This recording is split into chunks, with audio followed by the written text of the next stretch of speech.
welcome to this video in which I'm building the Bandai 1/72nd scale kit of Luke Skywalker's X-Wing fighter from Star Wars Episode 4. If you enjoy the video and find it helpful, then please remember to like it below, and while you're there, why not subscribe to my channel to see the latest builds and past projects. Let's get on and see what we get in the box. Under the cool box art, we take off the lid, and the first thing we find is the instruction sheet. The layout can be a bit confusing at times, but it is reasonably easy to follow. Then we have some bags containing all the parts. The first one contains a sprue with the wings and top of the fuselage, also a small sprue with the canopy frame in case you want to make it without any clear parts. Then we have two identical sprues with the engines and laser lances for the ends of the wings. Then finally we have this interesting sprue that has coloured and clear parts as well as the white plastic. We also have this diorama base to display the model. And finally we have a sheet of decals of markings and so on, plus a sheet of peel off stickers of the same things. You've got a choice of which to use. So that's quite a lot in the box to put together. I just wanted to show you the mixed sprue in more detail. Essentially what you have is one frame containing white plastic parts as you'd expect. Then down one side, moulded in red plastic, are some more parts. Then in another corner, all the clear parts like the canopy. Then at the top, a couple of pinkish parts that represent the torpedoes. Now the first thing I'm going to do is snip off the clear parts from this mixed sprue. Now I'm using modelling nippers to do this. It's worth investing in a pair to make any model kit, and they're really not expensive and they last ages. Now if you're not going to paint the model, don't bother doing this. Next I wash all the parts in a mild detergent solution, a few drops of washing up liquid in a cup of water. This removes any residual oils from the manufacturing process and allows things to stick to the surface better.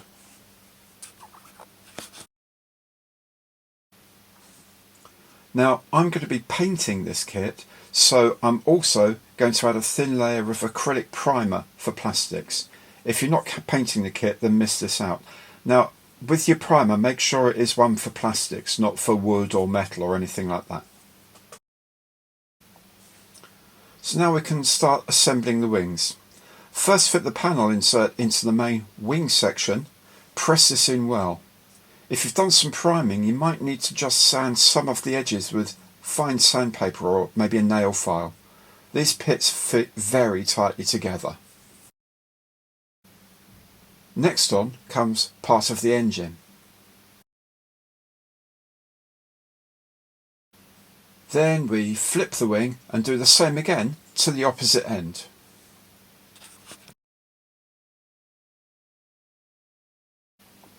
The next job is to make the laser cannon bodies, fit the two halves together, then push into place on the ends of the wings. I'm using glue, but you don't have to if you don't want to, as the fitting is so tight.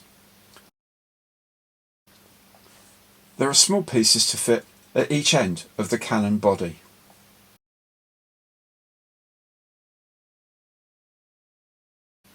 There is a panel that fits at the inner end of the wing, and then we make the engines. Now each engine comes in two halves that go together. Then we fit a mounting at one end and the exhaust nozzle at the other. The mounting means we can fit the engine to the wing like this.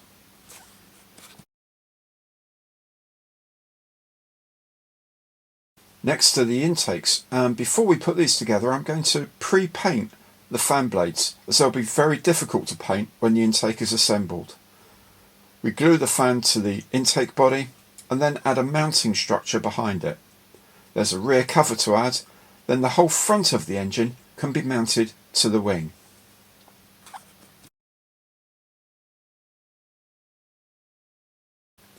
All we have to do then is exactly the same for the other side of the wing, cannon body and engines.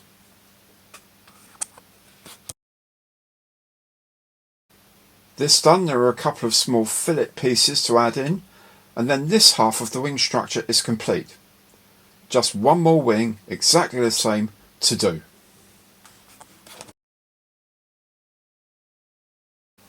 On now to the fuselage, and the first thing I add is an instrument bay at the back of the cockpit.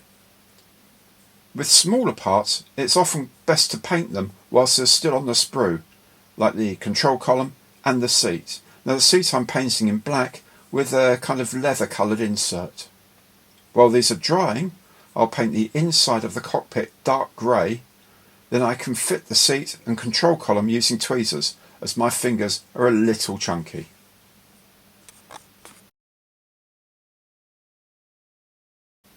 Next I'm putting on some decals. You could use the stickers if you want.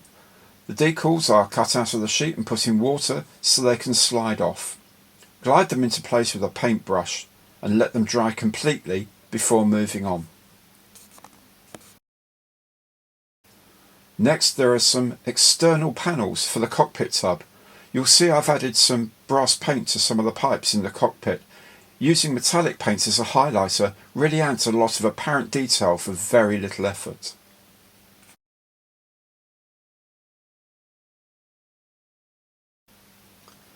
Now you can see here I've painted the pilot figure in an orange flight suit already. This goes in so the main instrument panel can then be fitted on top. I'm adding a little bit of brushed silver to pick out the pipework. Back now to the wings, and the two sets have to be put together. Make sure the tab on one wing lines up with the slot on the other. The wing halves are held in place together with these end plates that are simply pushed into place.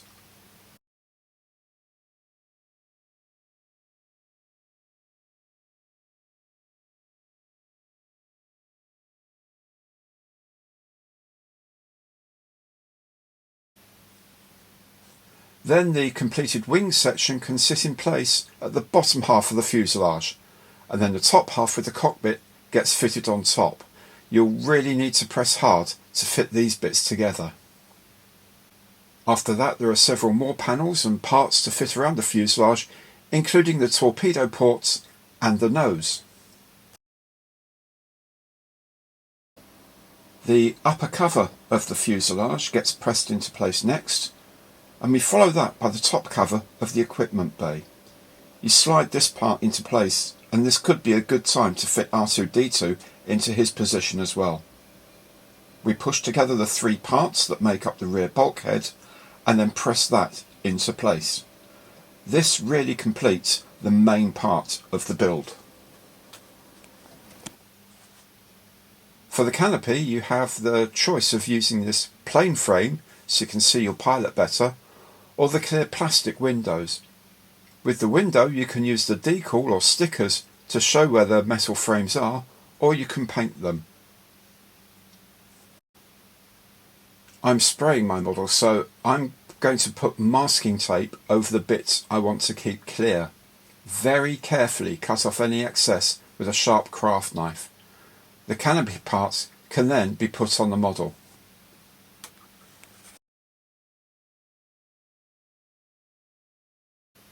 There are a couple of doors over the landing legs to add.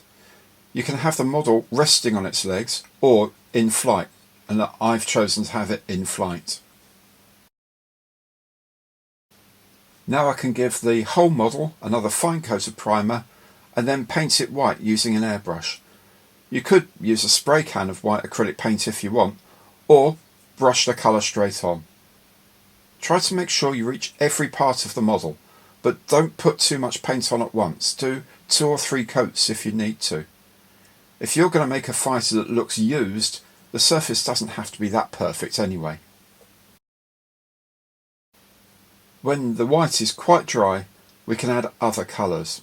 Here a dark grey is going on the engine covers, and here I'm adding red to various fuselage panels. Now if you don't fancy painting all of these, there are decals or stickers for all of the coloured panels.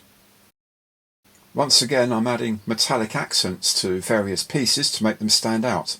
I'm also going to use a weathering wash.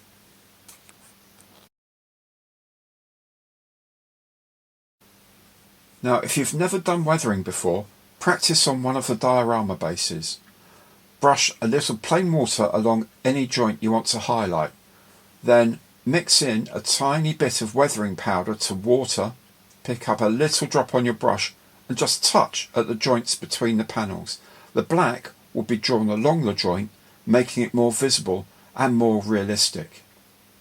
Using a wider brush and more dilute powder makes panels look dirty, and stippling with the dry powder allows me to create blaster marks.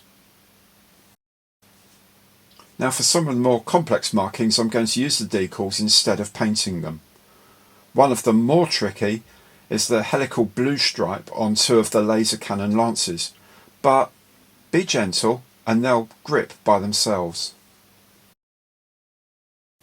Once all of the decals are dry, add the laser cannon lances to the end of the wings and allow everything to finally set up.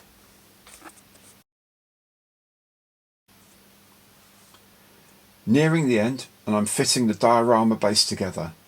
The pink clear proton torpedoes fit into a small clear plastic holder and sit in place just over the opening of the vent Luke has to hit to destroy the Death Star.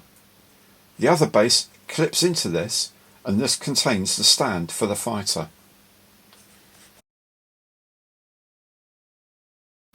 The last chores are to give the model a coat of matte varnish spray and then carefully remove the masks over the canopy.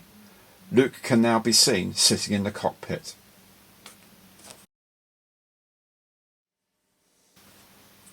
And that is it. The X-Wing fighter is complete. Now if you've enjoyed this video, do please remember to like it below and to subscribe to my channel to see new builds as they arrive and the projects I've done before. Thanks so much for watching. See you next time.